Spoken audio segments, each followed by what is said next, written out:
Hi, this is Vaughan at Westcote Bell Pottery in Nova Scotia, Canada, and we have a new potter who's moved into the area recently from Maine, and he's setting up a studio about 7 or 8 miles from here, building it, and he's going to have a wood-fired kiln. His name is Brad Wiseman, and here he is.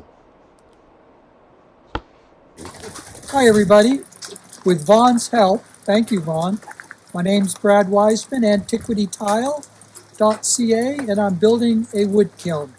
And this is my building I just finished, open air kiln building. And I've got it's all going to be dry laid brick. I've got my hard brick. I've got soft brick on the outskirts, arch and regular. And I'm going to build a Burry box cross draft wood kiln, or it's going to be a downdraft wood kiln. I'm wrestling with those two designs. And I haven't built a wood kiln in many years, but I've always fired wood kilns, and that's what I love. And so we're looking forward to recording this during the progress that you're doing it, Brad. Yes, so sir. We'll get everybody interested and they can all keep in touch and see how to do it. I will keep that going. Thanks, Brad. Very nice of you. Sunday morning. Hope you're enjoying your coffee.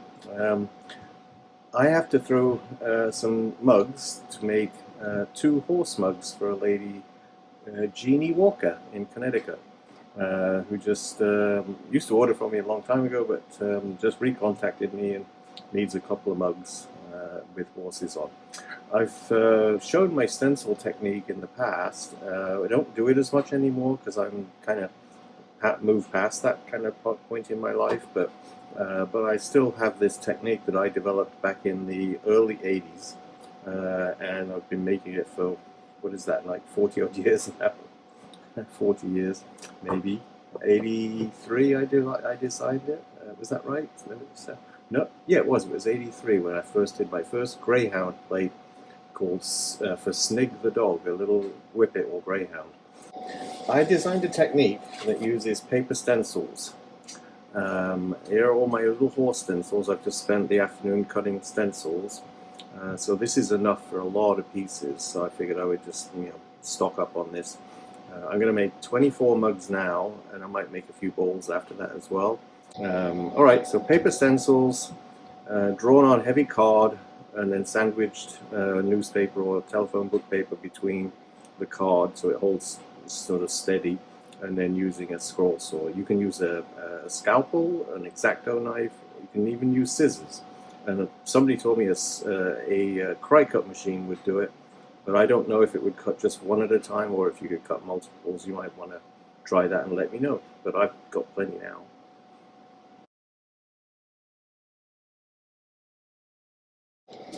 Okay, I'm throwing on a Shimpo Whisper wheel, so no squeaking with this one. And the actual clay is B-Mix 5. You can use any stoneware clay you want for this. I can give the recipes because I just recently did that whole series on cone 6 slips, so I tried it with those and it worked as well. So because most people use that, I'll give those recipes out for cone 6 slip.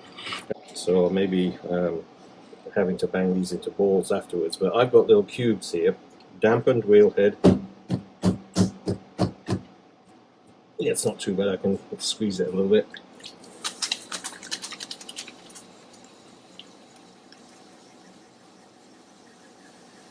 If you can hear the steady little hum in the background, that's not my wheel. I have 2 filter fans running at the moment because I was doing some cutting the stencils. It's very dusty to do that. It's just paper dust, but any dust is bad for you. So I run my 2 air filter fans for several hours after I cut stencils or do anything that's dusty. I got one on Amazon about a year and a half ago. And the other one is like 30 years old from Sears. But you got to try and think about that. I mean, my parents smoked a lot when I was a kid, so I've had a lot of dust and stuff in my airways over the years, so I try to take care of it now.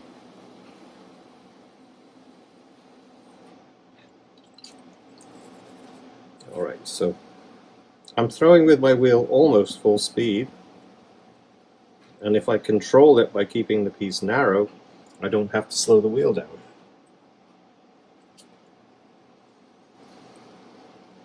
The best form for stenciling is a flat form, and after the flat form, obviously you can't do that, that's a tile. For mugs, a cylinder.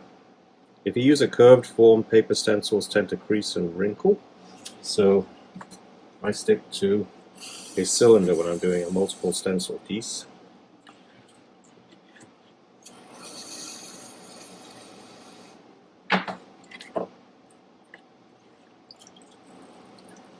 I think some of my old apprentices would actually laugh if they thought I was still doing this technique.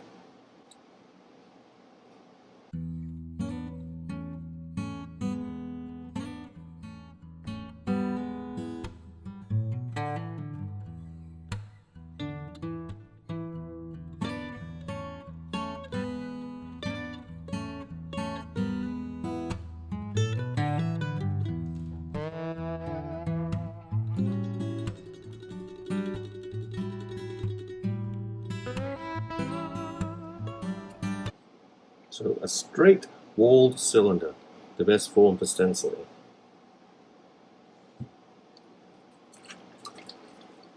So I'm now going to throw 24 of those, so I won't tie you up watching this for the next 24 mugs. Okay, I've got my 24 mugs thrown, so now I have to stick the handles on.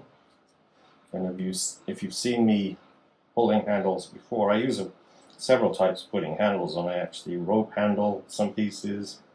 I have my handle tools from artisanpotterytools.com, and then I pull handles. On these mugs I've always used a pulled handle for the stencil pieces, so I figured I better do that and continue the tradition. Like I said, these mugs I don't make very often anymore. It's a special request from people who bought these. I made them from about 1985, would be the very earliest ones, to about 2007 maybe, in a sort of a consistent way where I was doing it every week. These days I don't make them, maybe once every couple of months.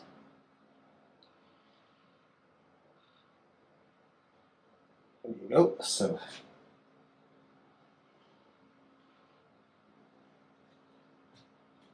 once you've got one done, you just thin out the bottom a little bit, and the next one's very quick. Snap it off whatever length you want, and then the next one you have to pull down a little bit more and turn the clay around a lot. Your hand has to be really lubricated, so if you feel any stickiness, you gotta stop and dip your hand in water. But every 3 or 4 pulls down, you have to get more water on your hand. And that's what I'm going to be doing. Okay, I've got all my handles pulled. I always have a spare, so I've got 25 pull, I need 24. I usually let these firm up for less than an hour, maybe half an hour, and then I can actually spray the edges to keep those really moist, spray these edges over here, just to keep those softer than the middle of the handle, because I like the middle of the handle to be able to hold its shape, but the edges need to be soft because I put them on soft clay without scoring. Okay, these mugs were thrown yesterday. I kept them in the damp cupboard all night, and they're movable like that. So all I'm going to do, and I've got to use a clean water to do this because I'm going to be painting these. This one's a bit stiffer. In a damp cupboard you still have airflow, so you've got to be aware of that. So the more if they're not movable, like this one's movable, so I can bend it in, bend it out. That one, it isn't crack. It wouldn't crack, but it's definitely stiffer. So these ones, I'm just wetting them. Now this one is the dry one. It's beginning to move.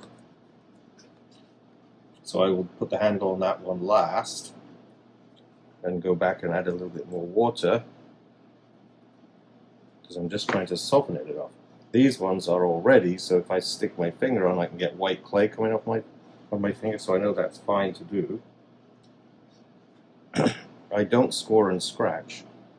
So I use my handles. I've just sprayed the edges so that they stayed soft, but the middle, this is about 45 minutes after I pulled them.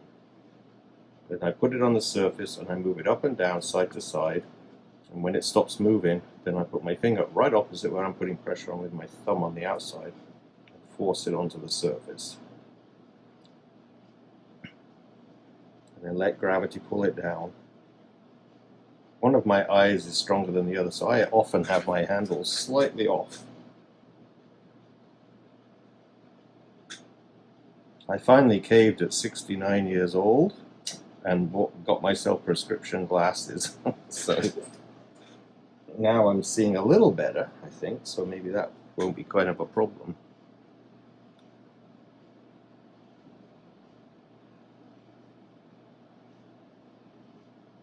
Alright, same again. Is this the dry one? No, that's very movable, so I can stick this on. It's just move it up and down, side to side, until it stops sliding on the surface, and then you know you've got some adhering going on. When you pull your fingers up, let gravity take it and pull it on. I like to get 3 fingers at least underneath my handles when I stick them on. And then I fold the bottom up, so I've got a nice extra piece of thickness there. This is the one that was drier. It's movable now, good. So let's just give myself a little extra moisture on the surface. And all I do with the handles is fold it over to get a little extra thickness there. I don't want water there, I want it to be clay that's slippery, not just standing water on the surface of the clay. And then I push it into contact and I move up and down. I'm exaggerating, so up and down, side to side, until you feel like you've got a good sticky contact. Then you can lift to position your handle, allow it to fall down and connect it. Same moving around at the bottom. And I think that I'm getting pretty straight this time. There you go. Now, because I'm actually going to use slips with these, I have to be much more careful about getting slip into sharp corners where it could build up and get thicker and then show little crack lines in the slip. So I get a lump of clay and I push it down in there, and I do this with regular mugs a lot these days anyway. But this will allow me to build a curve in that area down there. So it's just making little shims, little wedges.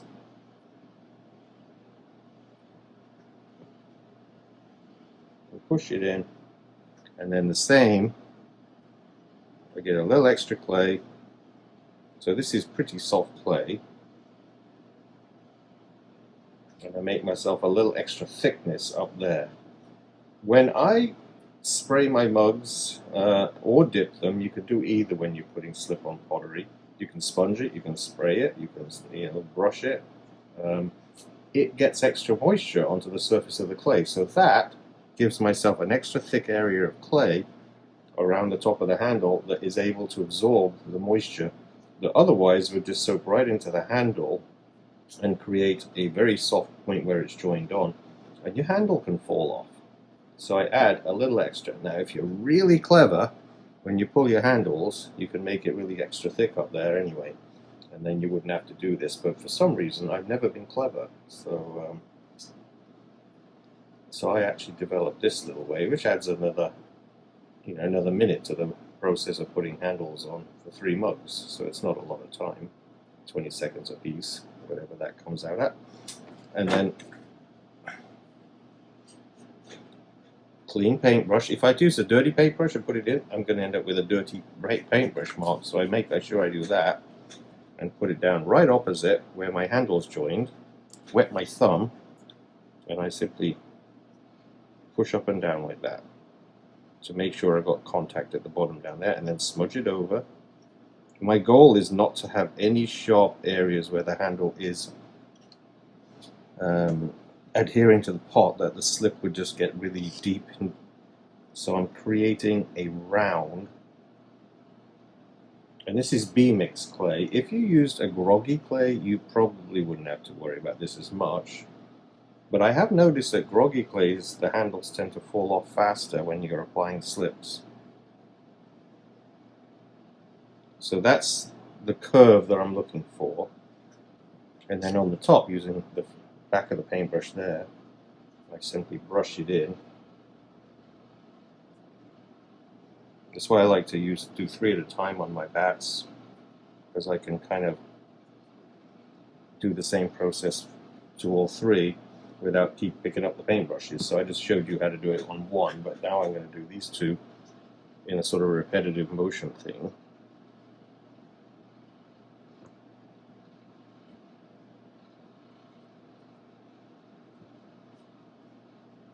So I didn't have to pick that paintbrush up or put it down and then find it again and pick it up.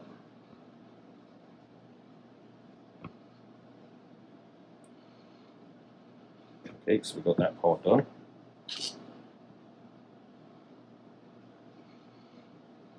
When you're making pieces, and if you do wholesale especially, you're getting a lot less money for your pieces. So you want to be able to make them as fast as possible and be efficient. That's why putting tools down and picking them up again just take a little time.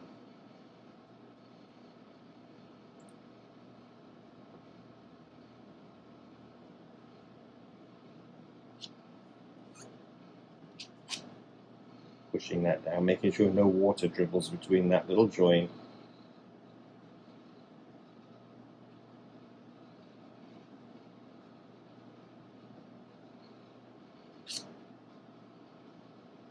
Pulling the thickness of the clay into the mug.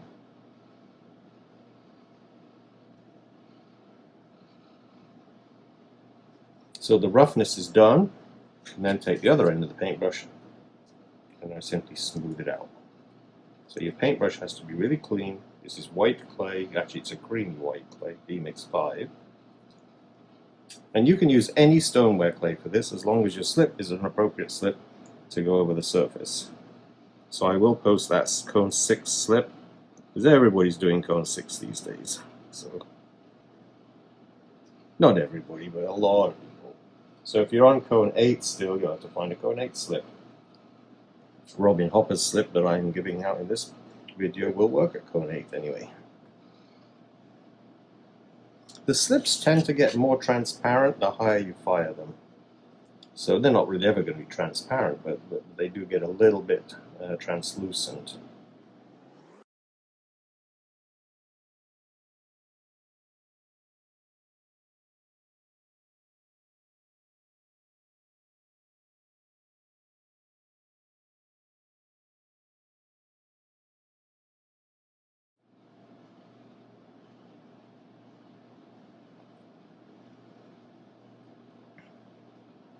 And I would tell you to make yourself a little stamp that you can press into this, but you can just put your thumb and press down.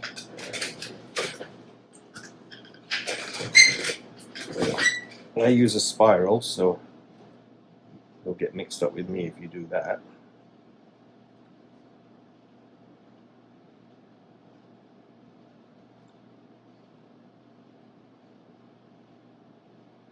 There you go.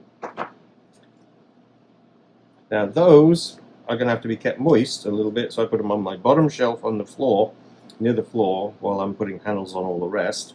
And if I'm worried about it, I will simply mist the tops. The slips have to be applied to soft clay, so you can't do this when the clay is too dry. But there's the handles. Okay, I've got my stencils laid out. I cleaned the table, sponged the table where I put them, so there's no dirt on the table that they could pick up. I'm simply spraying them with water to get them nice and wet, because the paper will absorb moisture from the pot and expand if you put it on dry. So you need to make sure the paper is actually wet. It just takes 30 seconds for it to get a little bit larger, to enlarge, so it won't crease. And then you pick them up, and you place them where you want them to go on the soft clay. This clay was thrown last night, but they're still really soft. And then you place them any way you want. And I try to make things so that every piece is different, so I try not to put the same thing down in the same place twice. Makes it a little hard for taking them off later on, but I prefer it that way.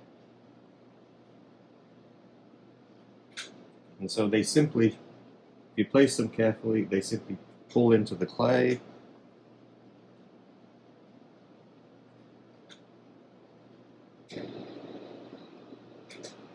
And you can see it's still not adhered there, but you just roll fingers and it sticks. And then using a bit of water on the paintbrush, a nice nylon, semi-stiff paintbrush.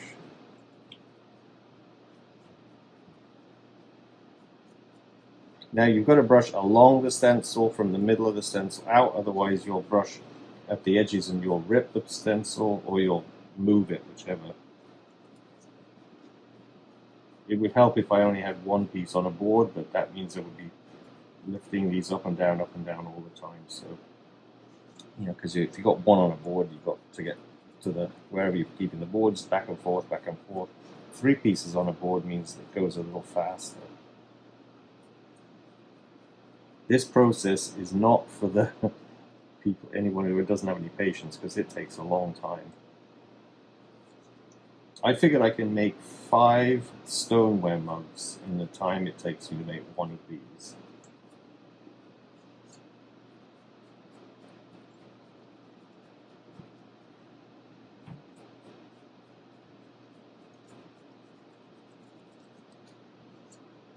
So center down.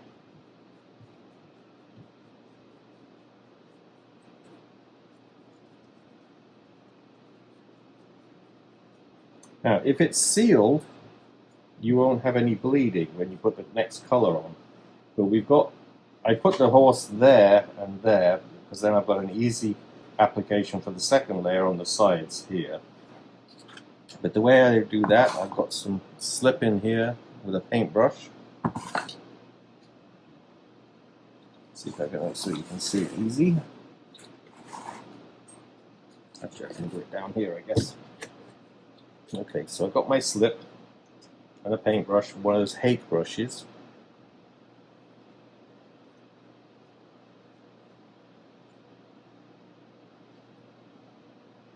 Now you can apply this by spraying, sponge stamping, or brushing.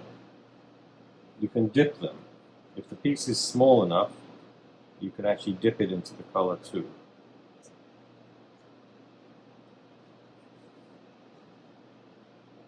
This is just so I have a second layer with a different color horse.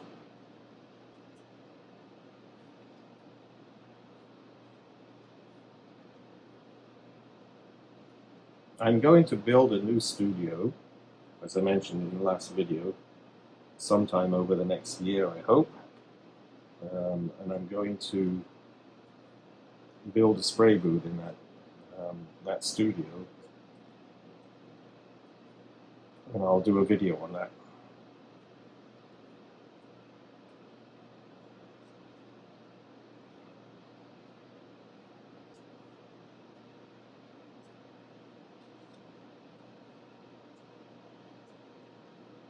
This doesn't waste any slip, and that's why I don't use a spray booth for glazing, because you waste so much glaze just getting blown out the window.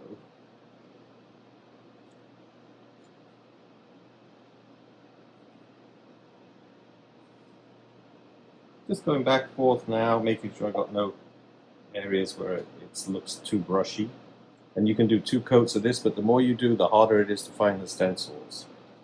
But anyway, we've got to wait for that to dry now, and I'll do a little, sort of fading of the colors or some pattern making or something, and then we'll put another layer of horses on. Okay, now I have just colored some extra slip. So my yellow is there, and I put some pink and some sort of a chocolate color brown down there, and I just sprayed that down over the top. So it's given me a little variation in color, basically, rather than just be cartoony. Flat colors would just end up looking a bit cartoony, in my opinion. And now I'm going to put the stencils over the top of that, knowing that I have a stencil on that side and then right in the center opposite, and so I've got a space here, and on the other side to put some paper. And once again, I pick it up, it sticks to my thumb, and I just place it, trying to get it just to touch a bit higher up than the one that's down there already. I'm going to take the same horse and stick it on this side.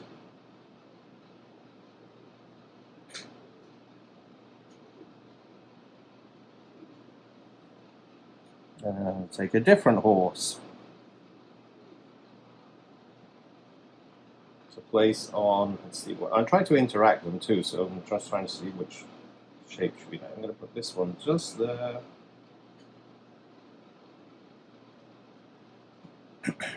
And I'm trying to think if I could get one in the middle as well, but I'm not sure I can. On the third layer, I could probably put one in the middle. So once again, touch it just down. It's very fiddly.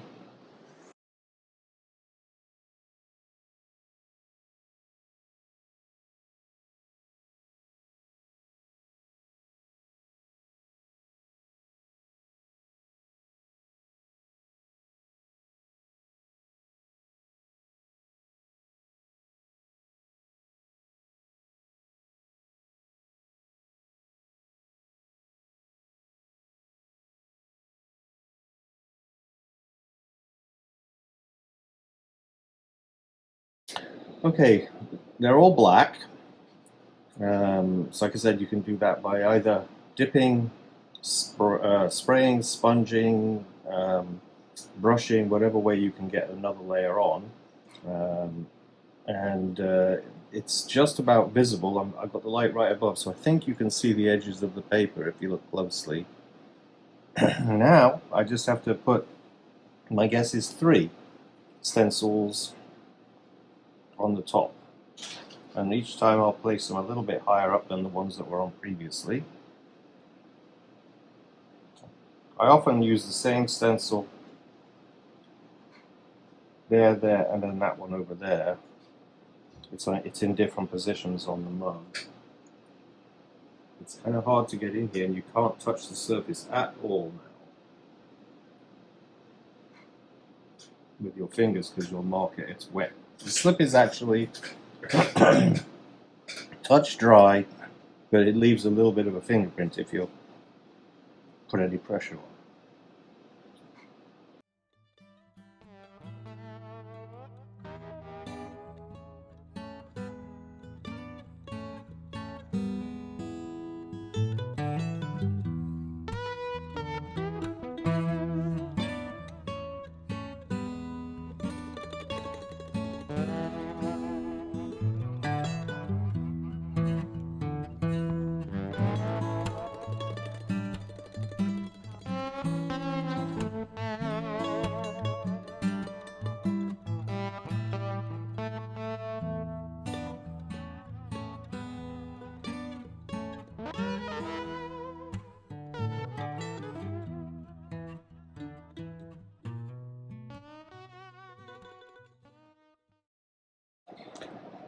Okay, this is what I've been doing all day.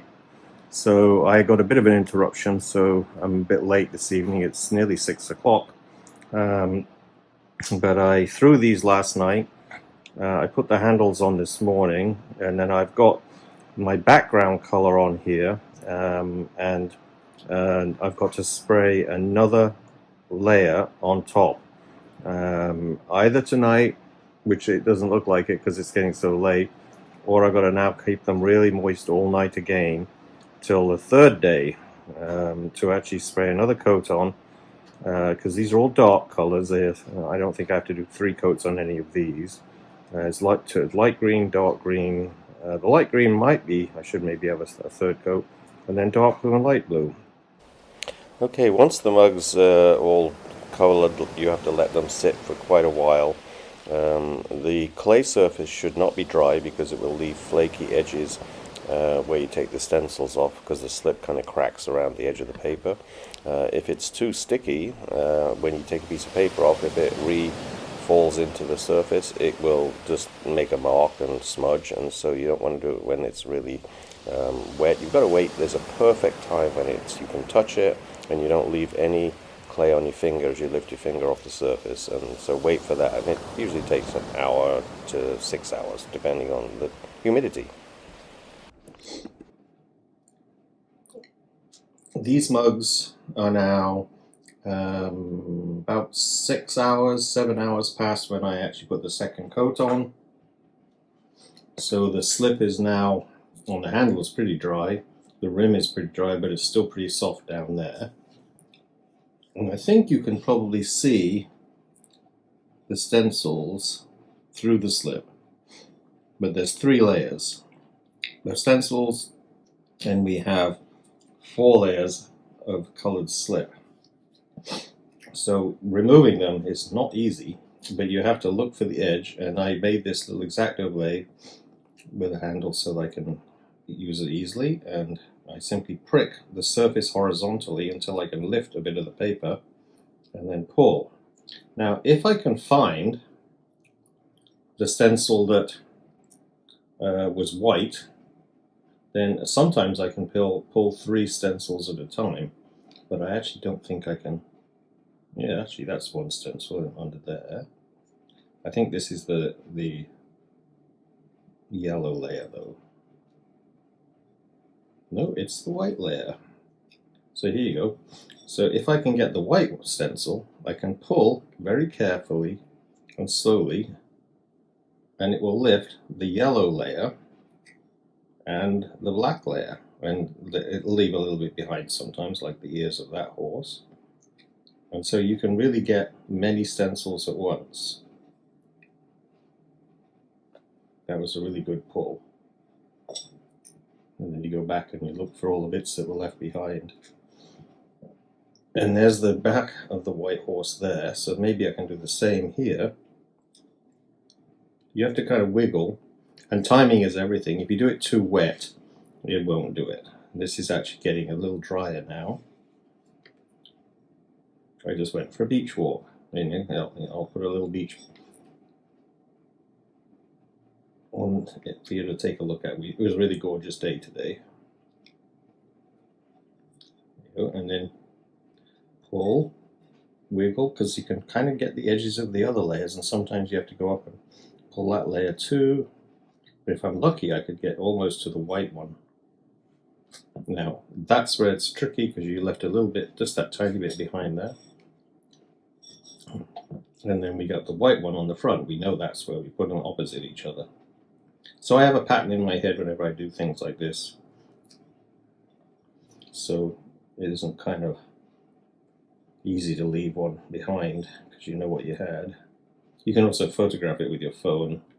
That's so much easier these days. You just take a picture. And there you got it. We have 7 horses and a light blue background. And I actually keep them drying upside down so they dry a little more evenly.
Okay, this is the last one, and it's gone pretty good.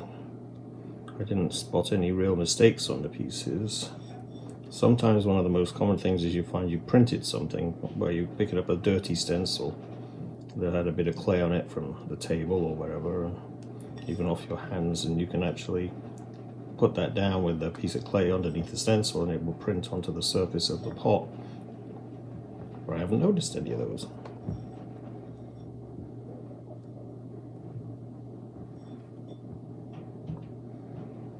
And I've just basically taken off whatever stencil is becoming apparent to me. I try to get the white one, as in this case here, because it will lift others. Sometimes that doesn't actually work out, except for there it did.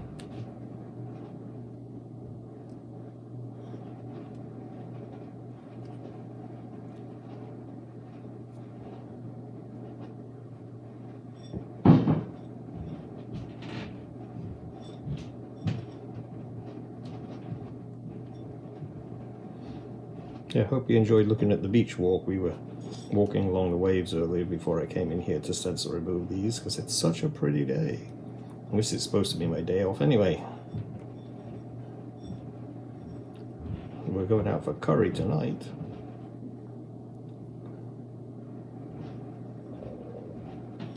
The local restaurant called Curry Express is actually tremendous. The food is great, but the building is just a regular kind of diner looking building, but the food is terrific. Bridgewater's best kept secret, as we say. And the lady, the woman who co-owns it, made ras malai for me the last time, especially for me, because I asked her if she could make it, and she said she can. And it was really delicious. Okay, so 24 horse mugs, and I thought I wouldn't be doing more of these, but I do have another horse platter to make now, and I'll get onto that maybe later this, what is it, it's Thursday today, so over the weekend. Oh look, I can show you a little tiny bit of bleeding there. It's yellow, and I'm not going to touch it now. I'll wait until it's dry and then I can scrape it off.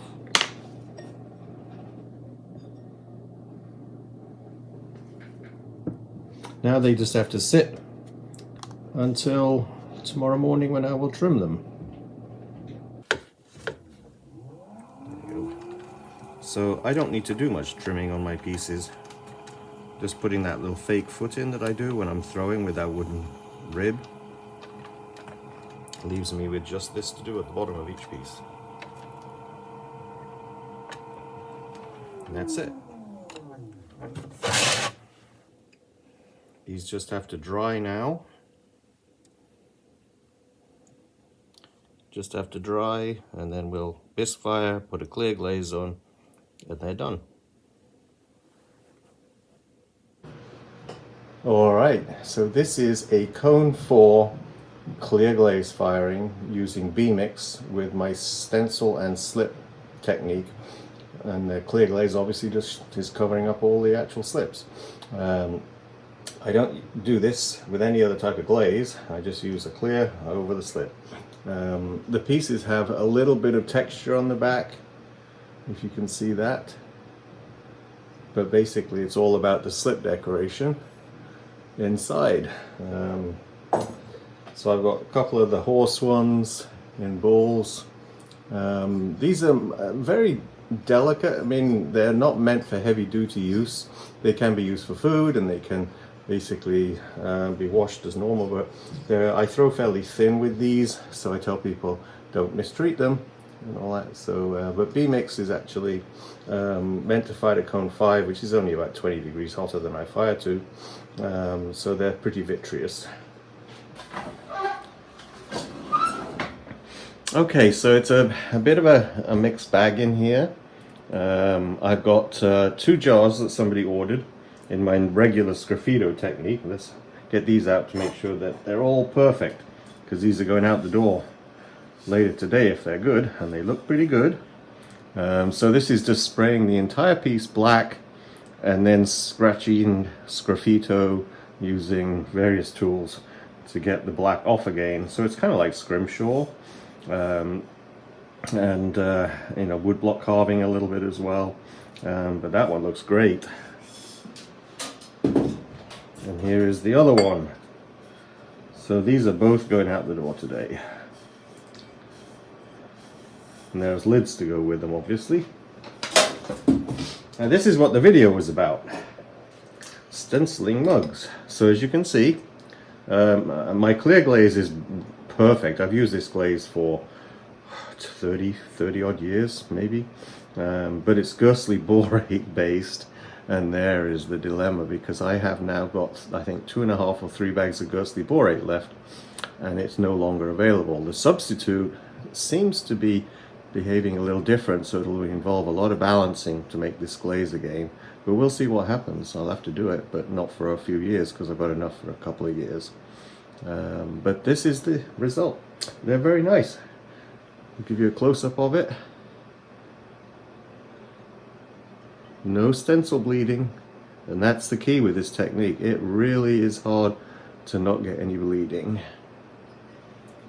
And the dark green ones are a little bit less visible.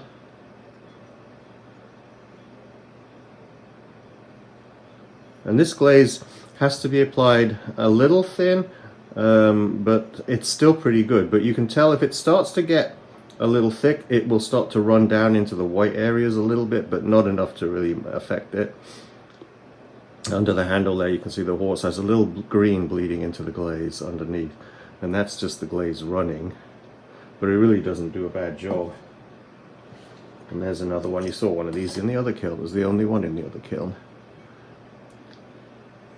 Really nice glaze. The stencils are hard to cut, but with all these cry cut machines you can get today, I wouldn't be surprised if you can do a better job than I can do, because I have to use a scroll saw, which tears the paper easily, and a pair of scissors, or an X-Acto knife, which is pretty good, but you can't cut more than 2 or 3 with an X-Acto knife. With a scroll saw I can cut 15, maybe even 20 if it's a simpler stencil. Okay, you've basically got the gist of it. So it really is a nice technique, but it's labor intensive, and if you can do art pieces, that's one thing, because you can ask a lot more money if it's considered an art piece. Because I actually thought about doing things like these, like the Greek urns. I never did, but I actually thought that it wouldn't be a bad idea to try something with figures, but that's an area you're welcome to jump into. But you could always hand paint into these stencils first and then go in and hand paint. Maybe you can get more price wise, but I sell these for like $60, and you know, I was never able to get more than that. When I used to sell them for in the $25 to $30 range, but that was quite a few years back, they sold really well. As soon as I started raising the price, 30 something, 35, 39, into the 40s and then the 50s, and then they really slowed down. So pricing is crucial, and it depends on what people think something is worth and all that. But these now are going to be $60. So, but there you go, nice big mug. So try the technique if you like it, you know, have fun with it.